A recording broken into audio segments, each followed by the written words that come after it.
안녕하세요. 손하나의 서재에 오신 걸 환영합니다. 여러분은 자신에게 어떤 말을 자주 해주시나요? 이상하게 운이 안 풀리고 계속 실패하는 사람들은 주로 이런 말을 한다고 합니다. 어차피 안 될 거야. 그건 다른 세상 얘기지. 이런 말들이요. 그런데 가장 무서운 게 뭔지 아세요? 스스로는 이런 말을 하는지조차 모른다는 사실입니다. 우리는 이 악마의 속삭임을 알아차려야 합니다. 오늘은 매일 3분의 습관으로 나를 원하는 사람으로 다시 태어나게 하는 법을 알아보려 합니다. 악마의 속삭임에도 흔들리지 않는 멘탈 디자인. 멘탈이 약하고 강한 건 타고나는 게 아닙니다. 이 책의 저자는 자신의 멘탈을 원하는 대로 디자인할 수 있으며 나아가 인생까지 재설계할 수 있다고 하는데요. 두루뭉술하고 추상적인 이야기를 하는 것이 아니라 구체적인 숫자와 뇌과학의 근거를 제시하며 굉장히 구체적인 단계를 제시합니다. 여기선 멘탈 디자인 4단계가 나오는데 여기서 핵심이 되는 부분을 읽어드릴 거예요. 이 책을 함께 읽어보시고 효과가 기대되시는 분들은 책을 구매하셔서 꼼꼼히 읽어보시길 권해드립니다. 여러분은 원하는 사람으로 다시 태어나실 수 있습니다. 함께 읽어보시죠.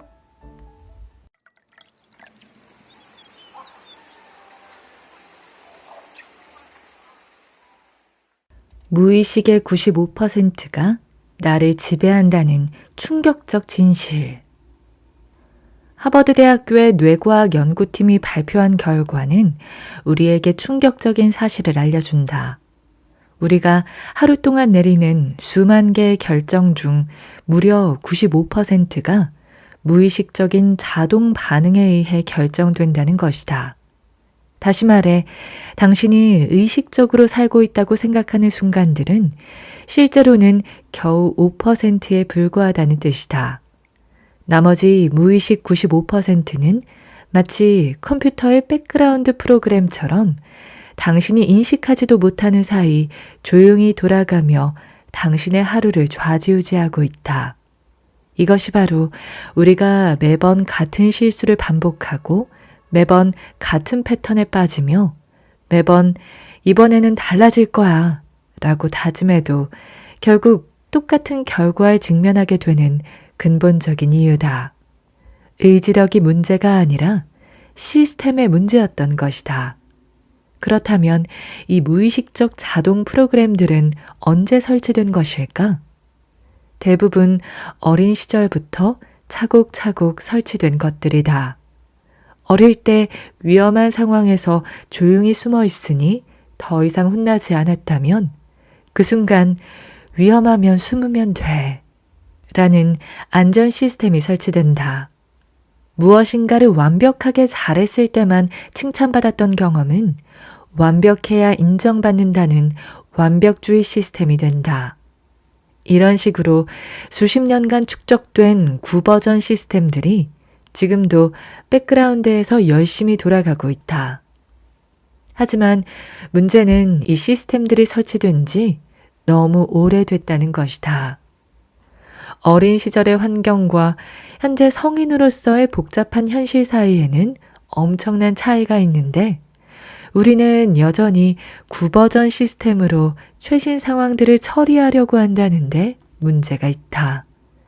우리 뇌는 이렇게 자동화를 선호하는데 그 이유는 에너지 효율성 때문이다. 뇌는 우리 몸 전체 에너지의 20%를 소모하는 대식가다. 그래서 가능한 한 에너지를 절약하려고 한다.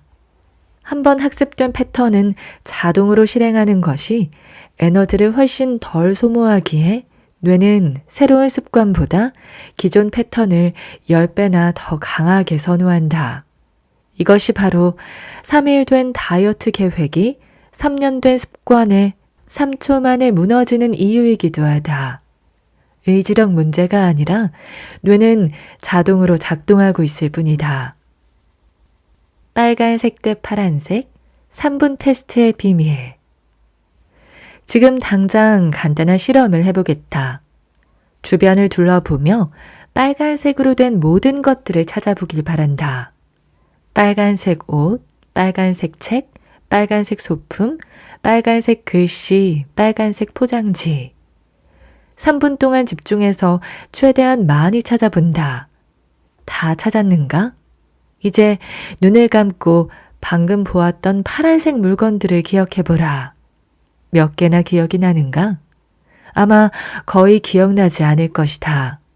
분명히 파란색 물건들도 주변에 있었을 텐데 말이다. 이것이 바로 망상활성계 RAS의 작동 방식이다. 우리가 의식적으로 관심을 두는 것만 선택적으로 인식하게 되는 것이다. 이 실험을 통해 우리는 놀라운 사실을 발견할 수 있다. 현실은 객관적으로 주어지는 것이 아니라 우리가 무엇에 주의를 기울이느냐에 따라 주관적으로 구성된다는 것이다. 빨간색에 집중하는 순간 파란색은 애초에 존재하지 않았던 것처럼 사라진다. 이는 우리 일상에서도 똑같이 일어난다. 만약 당신이 평소에 나는 실패할 거야 라는 생각에 집중한다면 RAS는 온종일 실패의 징조들만 열심히 찾아서 가져다 줄 것이다. 성공의 가능성이나 희망적인 신호들은 마치 파란색 물건들처럼 완전히 무시된다. 더 흥미로운 것은 이 선택적 주의 현상이 단순히 시각적인 것에만 국한되지 않는다는 점이다. 우리의 청각, 촉각, 심지어 기억과 상상력에까지 영향을 미친다. 예를 들어, 나는 사람들에게 인기가 없어 라는 신념을 가진 사람은 파티에 가서도 자신을 무시하는 신호들만 예민하게 포착한다. 누군가 말을 걸지 않으면 역시 나에게 관심이 없구나. 대화가 끊기면 내 얘기를 재미없어 하는구나. 웃음소리가 들리면 혹시 나를 비우는 건 아닐까? 라고 해석한다. 반면 같은 파티에서 다른 사람들의 친절한 미소, 관심 있는 눈빛, 포용적인 분위기는 완전히 걸러져서 인식하지 못한다. 이 실험은 또 다른 중요한 통찰을 제공한다. 우리가 무엇에 주의를 기울일지를 의식적으로 선택할 수 있다면 경험하는 현실 또한 바꿀 수 있다. 빨간색에서 파란색으로 주의를 전환할 수 있듯이 실패의 증거 찾기에서 성공의 가능성 발견하기로 뇌 속 개인 비서의 검색 기준을 바꿀 수 있다는 뜻이다. 하지만 여기에는 한 가지 조건이 있다. 바로 우리가 진정으로 믿어야 한다는 것이다. 이 편파적인 개인 비서는 우리의 진짜 믿음에만 반응하기 때문이다. 풀숲에서 고속도로까지 뇌 패턴 형성의 과학. 우리 뇌의 신경 경로는 마치 숲길과 같다.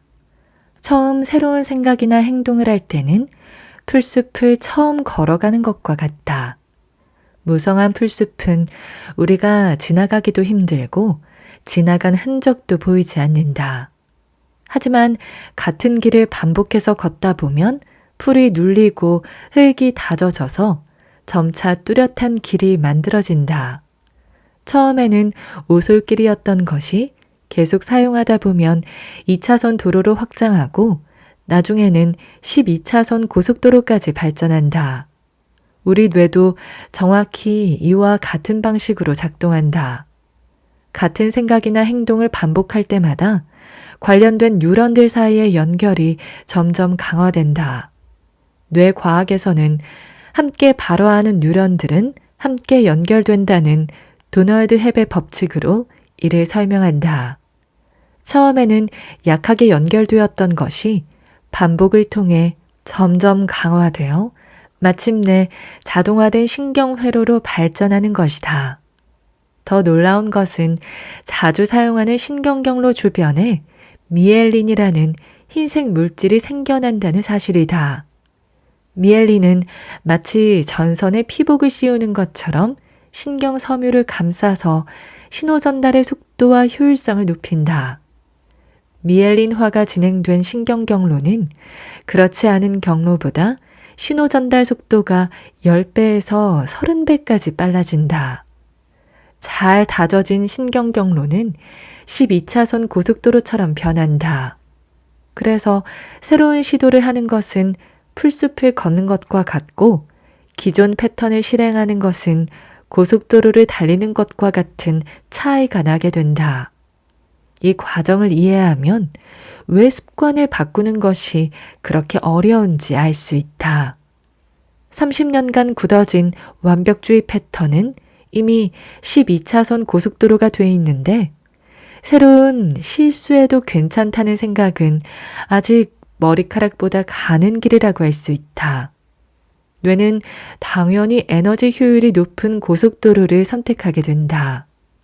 하지만 여기서 희망적인 소식이 있다. 뇌의 신경 가소성 덕분에 우리는 평생에 걸쳐 새로운 신경 연결을 만들고 기존 연결을 재구성할 수 있다는 것이다.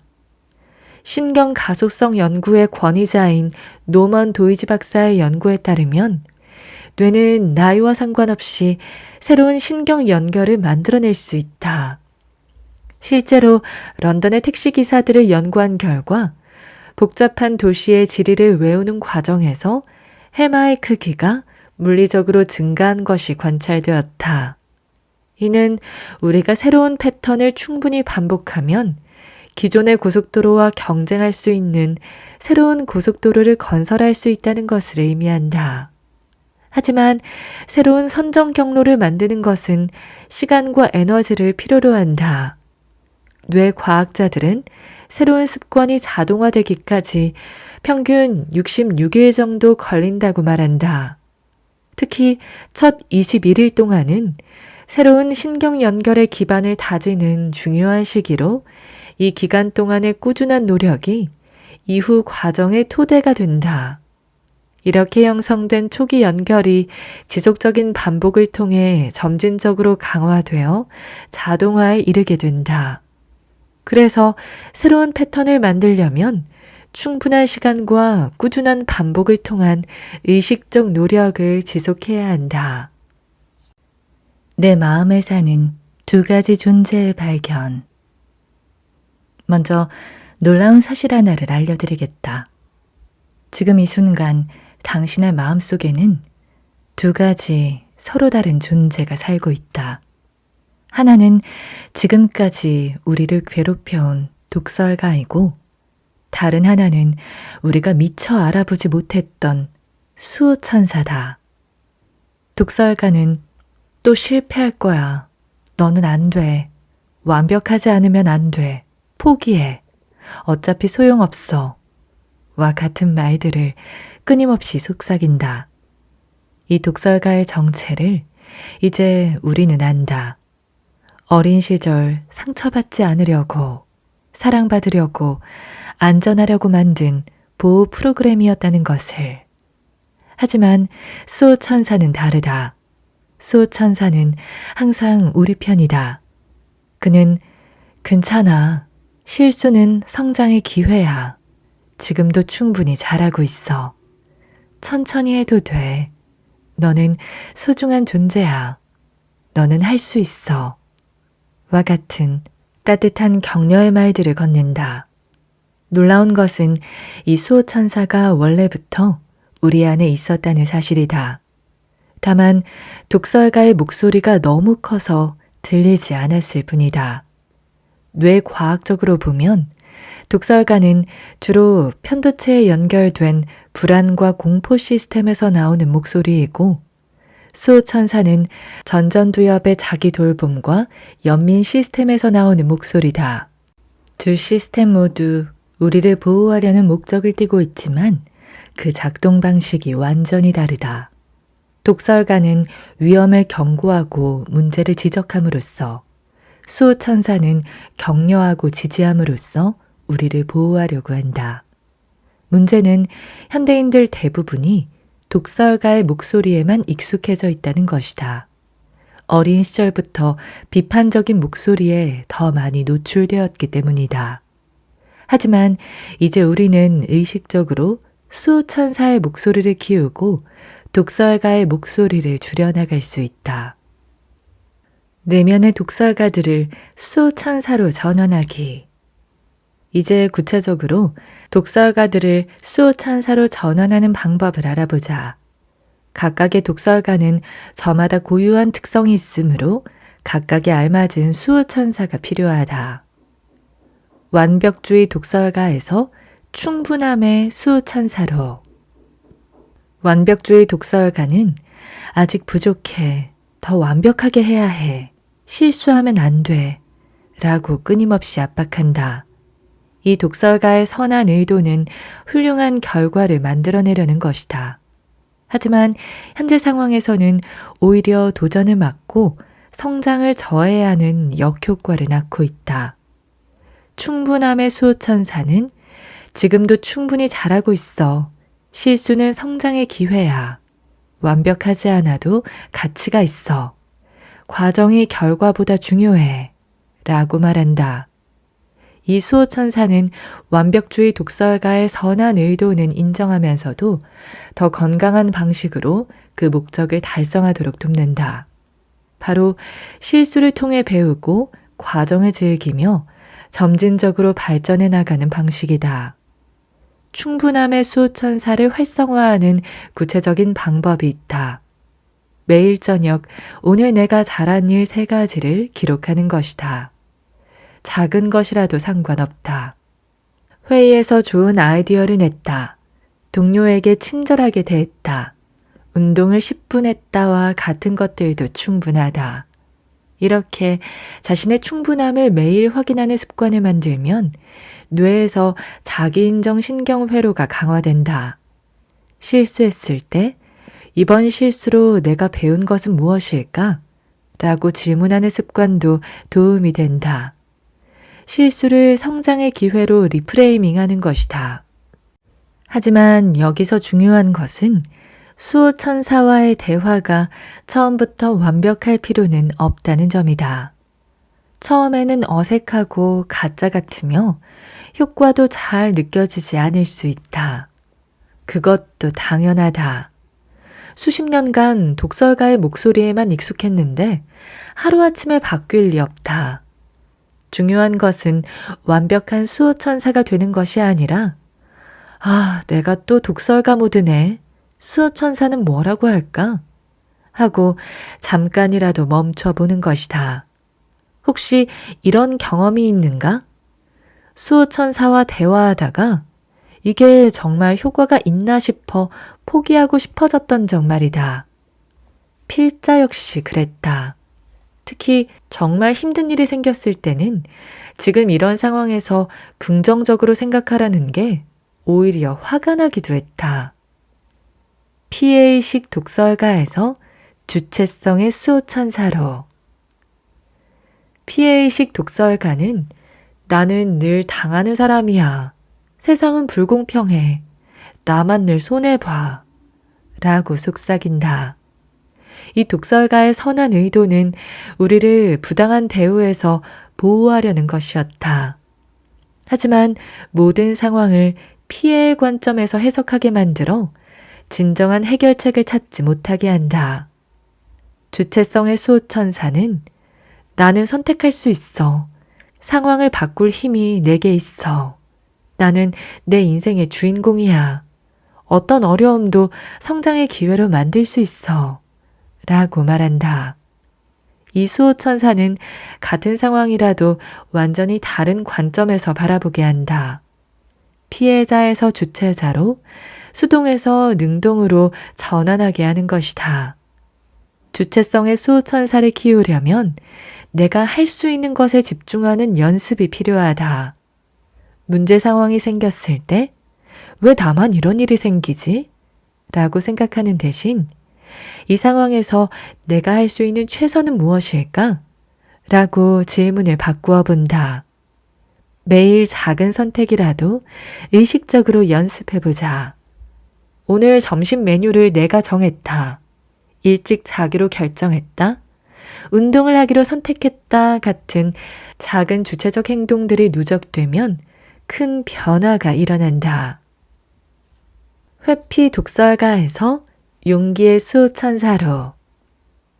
회피 독설가는 피하는 게 최선이야. 괜히 나서지 마.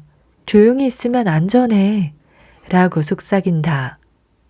이 독설가의 선한 의도는 갈등과 상처로부터 우리를 보호하려는 것이었다. 하지만 회피가 습관이 되면 정작 성장의 기회를 놓치고 문제가 눈덩이처럼 커지게 된다. 용기의 수호천사는 한 번에 하나씩 해보자. 작은 용기도 용기야. 실패해도 배우는 게 있어. 나는 어려움을 극복할 수 있어. 라고 격려한다. 이 수호천사는 무모한 도전을 부추기는 것이 아니라 안전한 범위에서 한 걸음씩 나아갈 수 있게 돕는다. 용기의 수호천사를 활성화하려면 2분 법칙을 활용해보자. 회피하고 싶은 일이 있을 때 딱 2분만 해보자. 라고 자신에게 제안하는 것이다. 2분은 너무 짧아서 부담스럽지 않기에 일단 시작하면 의외로 계속할 수 있게 된다. 더불어 미래의 나에게 편지 쓰기도 도움이 된다. 1년 후에 나야 오늘 이 일을 회피하지 않고 도전해서 정말 뿌듯해. 그때는 무서웠지만 지금 돌아보니 별거 아니었어. 라는 식으로 미래의 관점에서 현재를 바라보는 것이다. 통제 독설가에서 수용의 수호천사로. 통제 독설가는 모든 걸 내가 관리해야 해. 계획대로 되지 않으면 안 돼. 다른 사람을 믿으면 안 돼. 라고 압박한다. 이 독설가의 선한 의도는 불확실성에서 우리를 보호하려는 것이었다. 하지만 모든 것을 통제하려다 보면 오히려 스트레스가 늘고 관계가 악화한다. 수용의 수호천사는 다르게 말한다. 불확실성도 삶의 일부야. 다른 사람에게 맡겨도 괜찮아. 완벽한 계획보다 유연한 대응이 중요해. 내가 할 일과 할 수 없는 일을 구분하자. 이 수호천사는 통제 독설가의 안전 욕구는 인정하면서도 더 효과적인 방식으로 그 욕구를 충족시켜준다. 수용의 수호천사를 키우려면 세렌디피티를 경험해보는 것이 좋다. 세렌디피티는 뜻밖의 우연한 발견 또는 예상치 못한 행운한 발견을 의미하는 말이다. 가끔은 계획 없이 산책을 나가거나 평소와 다른 길로 출근하거나 처음 가보는 식당에서 메뉴를 랜덤으로 주문해보는 것이다. 이런 작은 불확실성에 익숙해지면 나중에는 큰 불확실성도 견딜 수 있게 된다. 더불어 위임 연습을 하는 것도 중요하다. 작은 일부터 다른 사람에게 맡겨보고 그들의 방식을 인정하며 완벽하지 않아도 격려하는 연습을 하는 것이다. 비교 독설가에서 고유성의 수호천사로. 비교 독설가는 다른 사람들은 다 잘 사는데 나만 뒤처지는 것 같아. 저 사람과 비교하면 나는 부족해. 라고 속삭인다. 이 독설가의 선한 의도는 더 나은 사람이 되도록 동기를 부여하려는 것이었다. 하지만 끊임없는 비교는 자신의 고유한 가치를 보지 못하게 한다. 고유성의 수호천사는 나는 유일무이한 존재야. 내 속도대로 가면 돼. 다른 사람의 성공이 내 실패를 의미하지 않아. 나만의 길이 있어. 라고 말한다. 이 수호천사는 비교의 에너지를 자기 성장의 동력으로 전환해준다. 고유성의 수호천사를 활성화하려면 나만의 성취의 길을 써보자. 다른 사람과 비교하지 않고 순전히 나 자신의 성장만을 기록하는 것이다. 작년에 나와 비교했을 때 올해는 이런 점이 좋아졌다. 예전에는 못했던 어떤 일을 할 수 있게 되었다와 같은 식으로 말이다. SNS를 볼 때도 타인의 가장 빛나는 일상과 내 일상을 비교하지 말자는 수호천사의 목소리를 떠올리는 연습을 해보자. 수호천사 대화 실행 가이드. 수호천사를 실제로 작동시키려면 구체적인 실행 방법을 알아야 한다. 막연하게 긍정적으로 생각하자가 아니라 수호천사와의 대화를 언제 어떻게 몇 번 정도 해야 하는지에 대한 명확한 가이드가 있어야 한다. 소리내기 대 마음속 대화. 처음에는 실제로 소리내서 연습하는 것이 효과적이다. 혼자 있을 때 거울을 보고 말하거나 산책하면서 중얼거려 보자. 우리가 소리를 내면 뇌에서 청각 정보와 함께 처리되어 더 강한 인상을 남긴다. 어느 정도 익숙해지면 마음속으로도 충분히 가능하다. 사람들 앞에서는 마음속으로, 혼자 있을 때는 소리내서 하는 식으로 상황에 맞게 조절하면 된다. 하루 실행 횟수와 타이밍. 처음에는 하루 실행 횟수를 2, 3회 정도로 해서 차츰차츰 늘려가자. 너무 자주 하려고 하면 부담스러워서 오히려 포기하게 된다.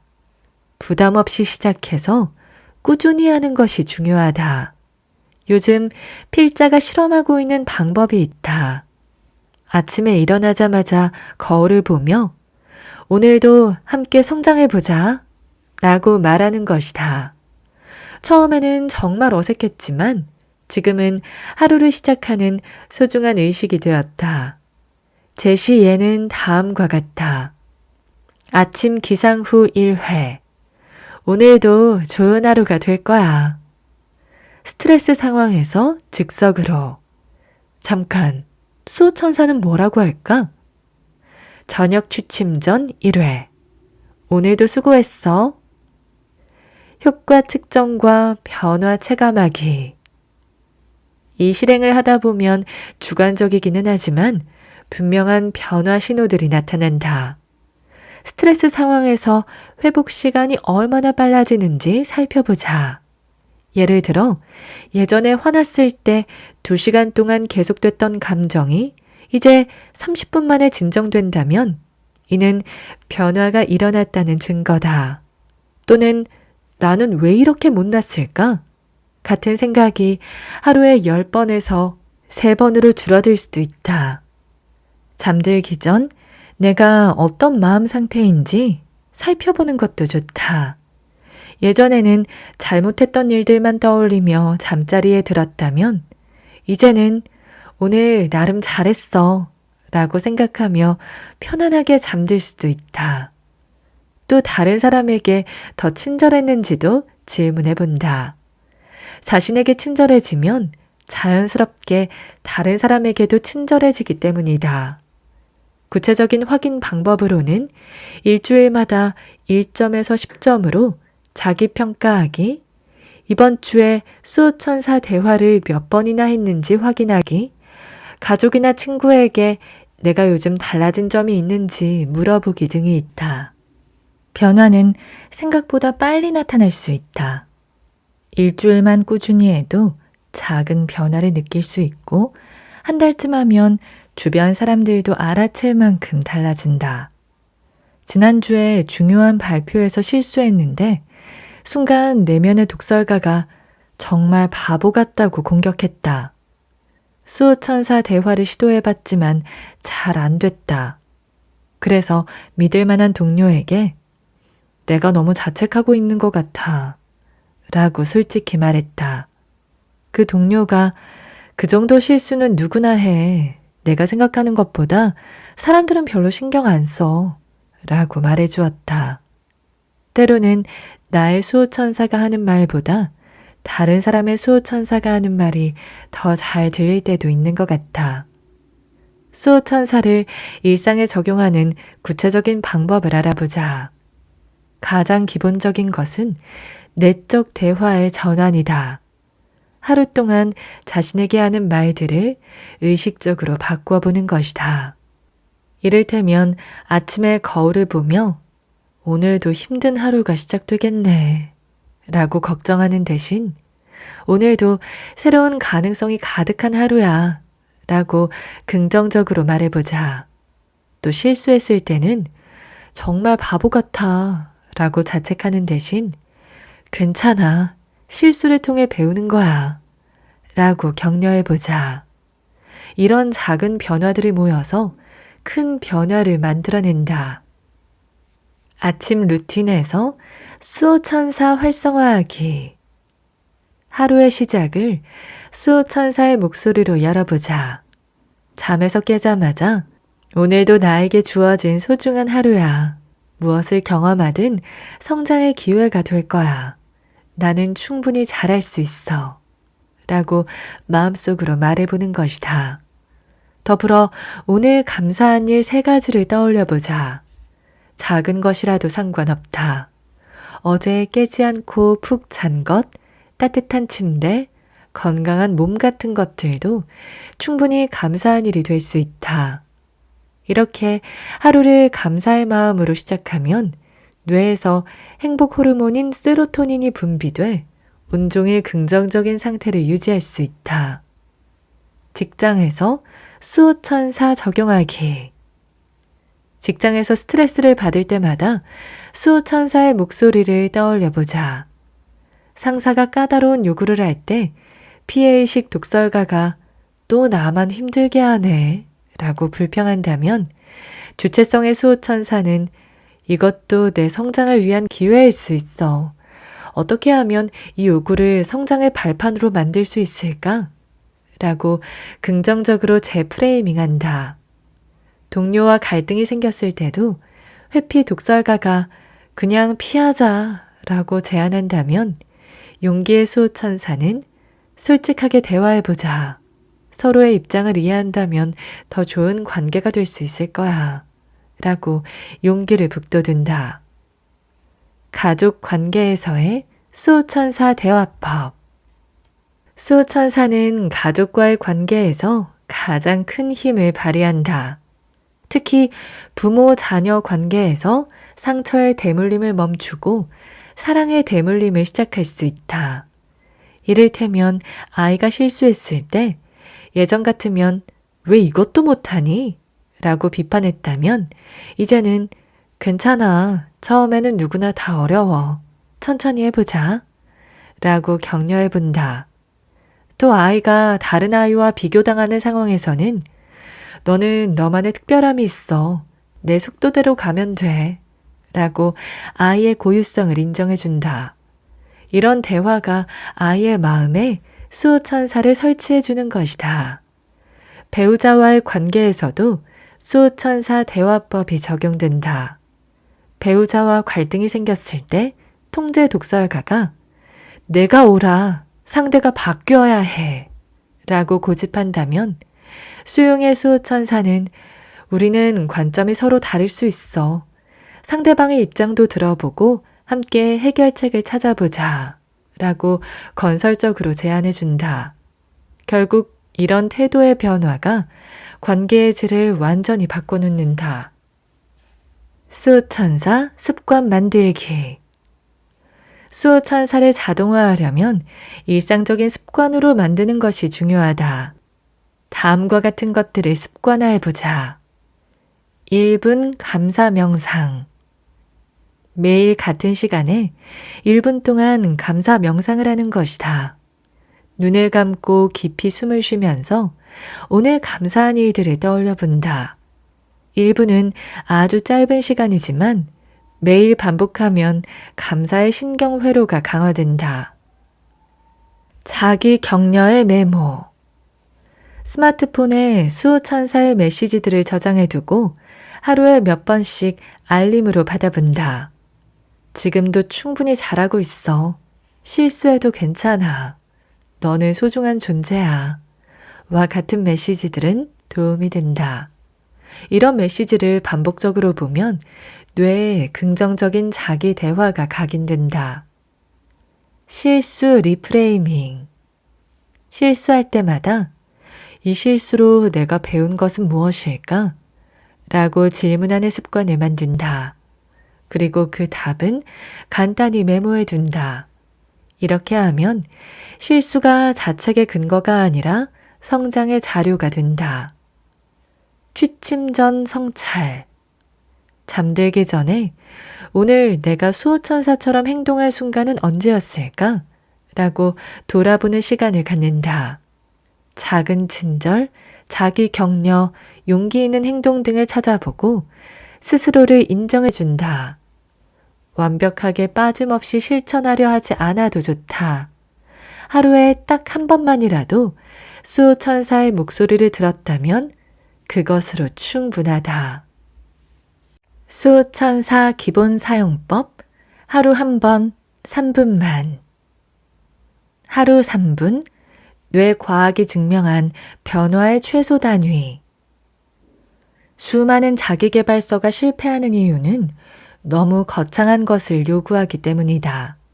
하지만 명상, 집중 체크인, 저녁 감사일, 이런 완벽한 계획은 3일도 지속하기 어렵다. 그런데 수준 높은 사람이 함께하는 삶의 비밀은 보다 현명한 변화의 최소 단위에 있었다. 바로 하루 3분 자기 연민 연습이다. 하루 3분 자기 연민 연습이란 내가 무언가를 알아차리는 순간 다음과 같은 질문들을 스스로에게 던지는 것이다. 지금 내가 겪은 것은 결국 소중한 사랑받을 만한 욕구의 표현이 아닐까? 이런 완벽한 계획은 3일도 지속하기 어렵다. 그런데 수호천사와 함께하는 삶의 비밀은 보다 현명한 변화의 최소 단위에 있었다. 바로 잠들기 직전이다.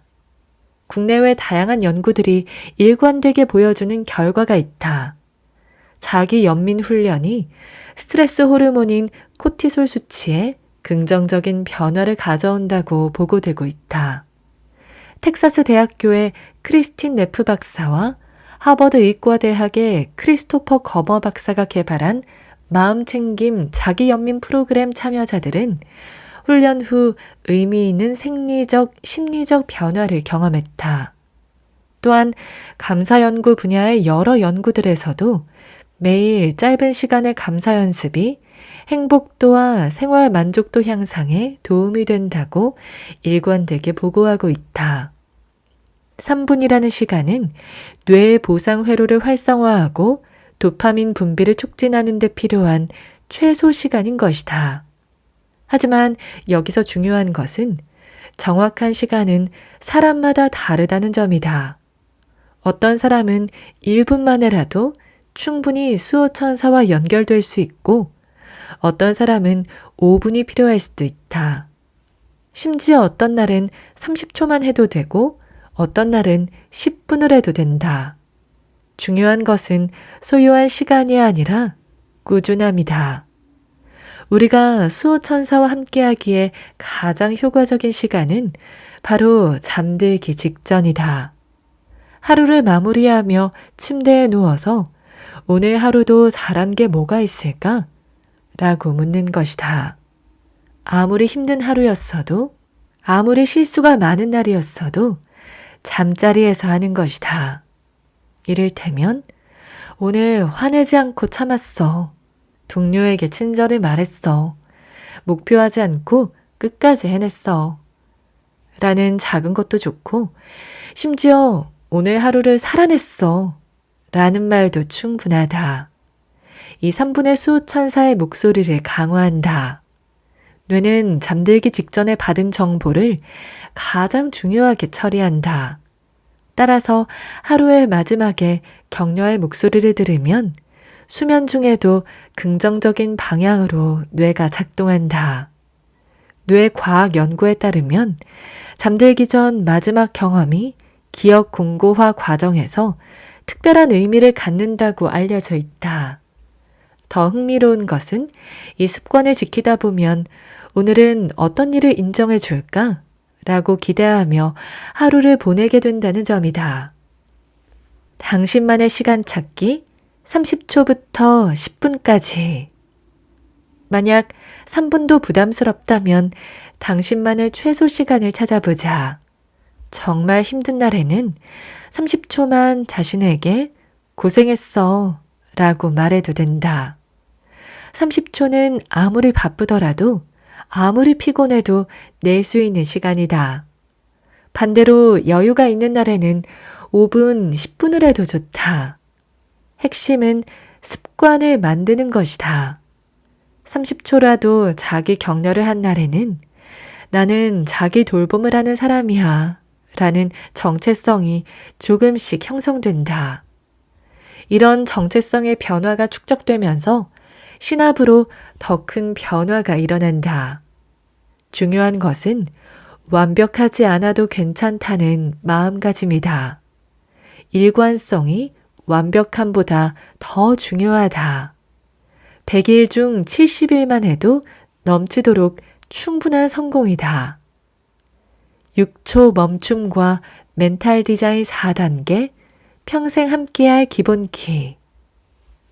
수호천사와 함께하는 삶에는 두 가지 기본기가 있다. 하나는 6초 멈춤이고 다른 하나는 멘탈 디자인 4단계다.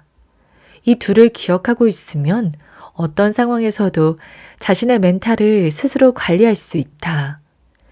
6초 멈춤은 감정이 올라오는 순간의 황금 시간이다. 화가 나거나 불안하거나 자책이 시작될 때 딱 6초만 멈추면 감정뇌에서 이성뇌로 주도권이 넘어간다. 이 6초 동안 지금 9버전 시스템이 자동 실행되려고 하는구나 라고 알아차릴 수 있다. 6초는 자동 조종 장치를 의식적 선택으로 바꾸는 마법의 시간이다. 멘탈 디자인 4단계는 멘탈의 근본적인 변화를 위한 체계적 과정이다. 1단계 패턴 분석에서 현재 돌아가는 9버전 OS를 확인하고 2단계 패턴 해독에서 그 패턴의 기원과 선한 의도를 이해한다. 3단계 패턴 해체에서 자동 실행을 멈추고 4단계 패턴 리디자인에서 수호천사 시스템을 설치한다. 우리는 이 4단계 과정을 통해 과거의 희생자에서 현재의 설계자로 거듭날 수 있다. 이 책을 읽은 당신은 이제 6초 멈춤과 멘탈 디자인 4단계라는 두 개의 강력한 도구를 가지게 되었다. 평생 어떤 어려움이 와도 이 두 가지만 기억하면 된다. 6초로 즉석 대응하고 4단계로 근본 해결하는 것이다. 첫째, 물리적 단서 만들기이다. 침실 거울에 오늘도 충분해 라는 작은 스티커를 붙인다. 스마트폰 잠금 화면을 나는 소중한 존재야 로 설정한다. 지갑에 잘하고 있어 라는 작은 카드도 넣어둔다. 이런 작은 환경적 단서들이 온종일 수호천사를 상기시켜준다. 둘째, 디지털 환경 최적화다. 스마트폰에 수호천사 체크인이라는 이름으로 저녁 10시 알람을 설정한다. 알람이 울리면 1분만 하던 일을 잠시 멈추고 자신에게 물어본다. 오늘 잘한 건 뭐가 있지? SNS 앱은 접근하기 어려운 곳에 숨기고 대신 명상이나 감사 앱을 홈 화면에 둔다. 셋째, 인적 환경 관리다. 가족이나 친구에게 자신의 변화 의지를 간단히 공유한다. 그들에게 나는 지금 더 긍정적인 사람이 되려고 노력하는 중이야. 내가 자기 비판을 할 때 좀 말려줄 수 있을까? 라고 부탁한다. 주변 사람들의 지지는 변화를 지속하는데 강력한 동력이 된다. 1% 복리의 마법을 이용해 수호천사와 친화적인 환경 만들기. 매일 1%씩만 나아져도 1년 후에는 현재보다 훨씬 성장한다는 것이 복리의 마법이다. 수호천사와 함께하는 삶도 마찬가지다. 수호천사의 목소리는 매일 1%씩 더 자주 듣고 독설가의 목소리는 매일 1%씩 덜 듣는다면 1년 후에는 완전히 다른 내면 풍경을 가지게 된다. 1% 복리의 핵심은 완벽함보다는 꾸준함이다. 거창한 변화를 시도하다가 쉽게 포기하기보다는 별거 아닌 일이라도 꾸준히 실천하는 것이 훨씬 더 효과적이다. 중요한 것은 방향성이다. 우리가 매일 조금씩이라도 수천사를 만나는 방향으로 가고 있다면 문제는 시간이 해결해 준다.